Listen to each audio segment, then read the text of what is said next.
the breaking news, sleepless in the Senate. There's a live look at the Senate floor right now. You can see not a lot of smiles there, a lot of fatigue. Lawmakers have been at it all night as Republicans try to push to pass President Trump's sweeping domestic agenda bill. We're coming up on 22 hours now since the marathon voting session began. Just a short time ago, Vice President J.D. Vance arrived on Capitol Hill. He could potentially cast a tie-breaking vote if the bill falls short on Republican support. Is his arrival a sign that maybe they think they are close to voting? We don't know. Republican leadership says they're close, but the last we heard from them directly was at 4:30 this morning, and there's still nothing scheduled. So far, the Senate has adopted only a handful of amendments. President Trump, who is set to travel to Florida this morning, he's pushing to have the bill on his desk by Friday. It still has to go back to the House of Representatives. The multi-trillion-dollar legislation would extend the 2017 Trump tax cuts and spend billions on border security and defense and slash social safety net programs. Republicans have been working overtime to win over holdouts, feeling queasy about the cuts it would make to Medicaid. More than 12 million people could be pushed from the rolls. And then there are those concerned about the fiscal cost. The nonpartisan Congressional Budget Office estimates it would add more than $3 trillion to the national debt. And that's where Elon Musk comes in. The president's one-time friend calls that, quote, insane. He's threatening to form his own third party and to fund primary challenges to any member of Congress who votes in favor of it.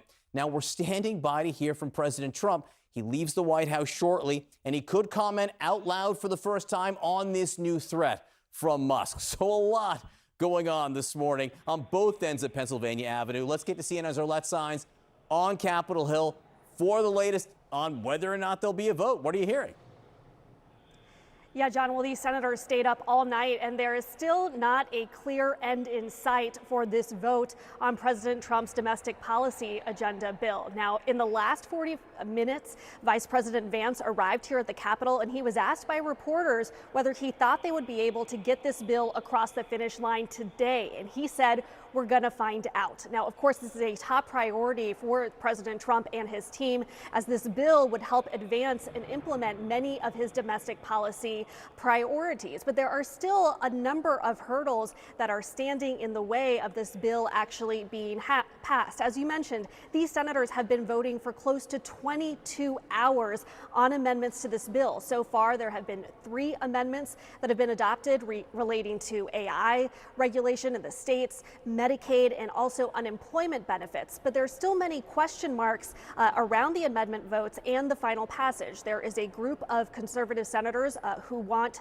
to see a vote on an amendment from Senator Rick Scott passed related to the federal match rate for Medicaid to states. There's also big question marks around Senator Susan Collins, who has not said how she would vote on final passage of this bill. And another big question mark is Senator Lisa Murkowski of Alaska. The Senate parliamentarian has struck down some provisions that would have benefited her state. So these are all people that Senate leadership will be trying to work in this coming hours as they are trying to push this bill across the finish line. Now, I can tell you these senators are quite tired. They've been fueled by coffee, energy drinks. Many have had blankets as they have spent the night on the Senate floor. Senator Tom Tillis actually playing a game of hide and seek via the television cameras with his family back home who are watching. So many of these senators are eager to finish up the work on this, but there's still no clear end in sight, no timeline for when they will hold a vote on final passage, and then still major questions laying there as to whether they will have the Republican votes to get this passed. Yeah, we just don't know. We're looking for any signals, any signs of smiles or joy on the Senate floor. So far, none.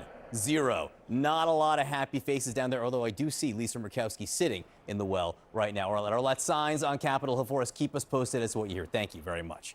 We're standing by to hear from President Trump. He's leaving shortly for a visit to Florida, and this will be his first chance to respond out loud to really this new round of the fight with his one-time friend Elon Musk, who has gone after him again on the president's signature domestic tax and spending legislation. Let me show you on the screen here what Elon Musk put out overnight. He put out a tweet that said, anyone who campaigned on the promise of reducing spending but continues to vote on the biggest debt ceiling increase in history will see their face on this poster in the primary next year.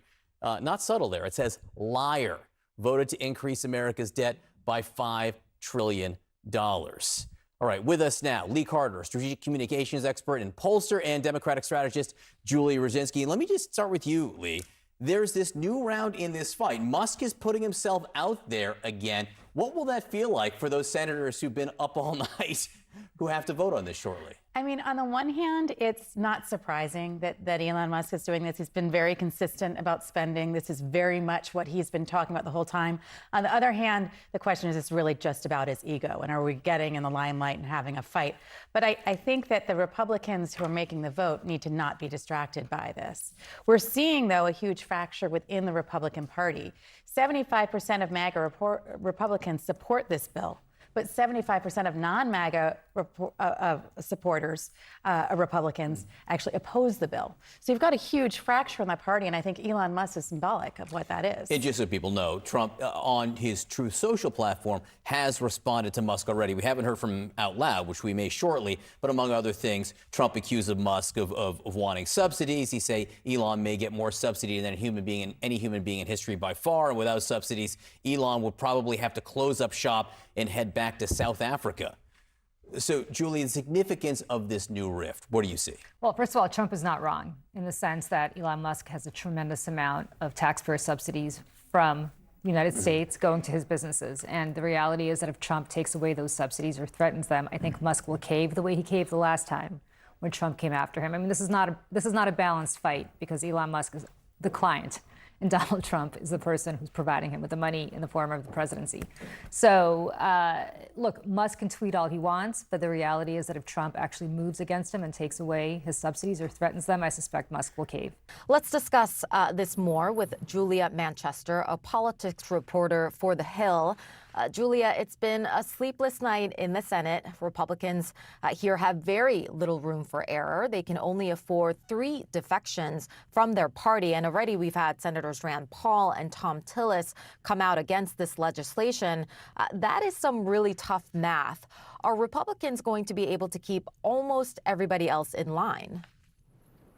Well, that's the big question, MJ, and really all eyes are on Lisa Murkowski, the senator from Alaska, as well as Maine Senator Susan Collins, 2 moderates who have voiced a lot of concerns about those Medicaid cuts, as well as SNAP cuts, or cuts to that food assistance program known as SNAP. We've seen throughout the night that there has been a whipping operation led by Majority Leader John Cornyn to really try to convince at least Murkowski to get on board. We'll see if that ultimately happens. But like Eva said in her report, there's still these ideological divisions that exist within the conference. You have the moderates like Murkowski and Collins concerned about some of these cuts to these government programs. But then on the other side of it, you have fiscal hawks, fiscal conservatives like Senator Rick Scott, who's proposed an amendment that would essentially pare down the Affordable Care Act's expansion in the states. So definitely disagreement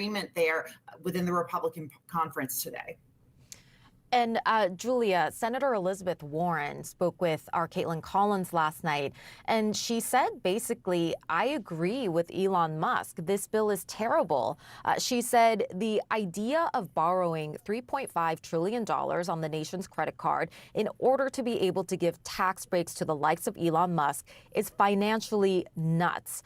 You talked about this a little bit, just about the fiscal conservatives, but how vocal have they been in general throughout all of this? Well, we've seen them certainly raise concerns, and we saw, for example, like I said, Rick Scott introduce that amendment. But I think Elon Musk, particularly the posts on X he's been sending, throughout the day yesterday, last night, it'll be interesting to see how it impacts the Senate. But I'm curious to see how it impacts the House. Yesterday, he was, tagging a number of Freedom Caucus members in his post, certainly launching a pressure campaign. Of course, the bill would have to pass the Senate before it goes into the House, but he is certainly trying to launch this pressure campaign. He's talked about starting a new political party, primarying some of these members. Now you have President Trump back on Truth Social talking about Elon Musk. So maybe a reigniting of that feud we saw earlier this month. But look, I think the fiscal conservatives certainly have a lot of concerns. You've already seen Senator Rand Paul. He seems opposed to the bill because of how much it contributes to the deficit. So we'll see if any more hop onto that bandwagon.